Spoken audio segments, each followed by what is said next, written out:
நம்ம சோம்பேறித்தனமாக அரிசி மூட்டையை பிரிக்காமல் இருக்கக்கூடாது. அரிசி மூட்டையை பிரித்து நம்ம அரிசி ட்ரம்மில் போட்டுடணும்.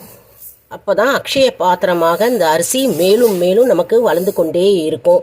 மற்றும் நமக்கு அன்னபூர்ணி அம்மன் நமக்கு ஆசீர்வாதம் தருவார்கள்.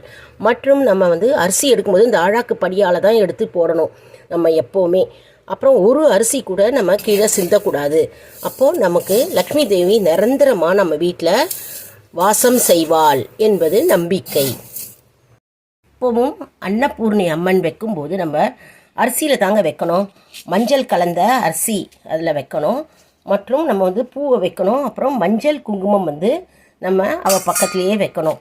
அதாவது அரிசியில் தான் தவம் இருப்பாள் அன்னபூர்ணி என்பது ஐதீகம். அதனால் அன்னபூர்ணி அம்மனை நம்ம அரிசியில் தான் வைக்கணுங்க எப்போவுமே. அன்னபூர்ணி அம்மன் இந்த மாதிரியும் கிடைக்கிது. பின்னால் கிரீடம் வச்சியும்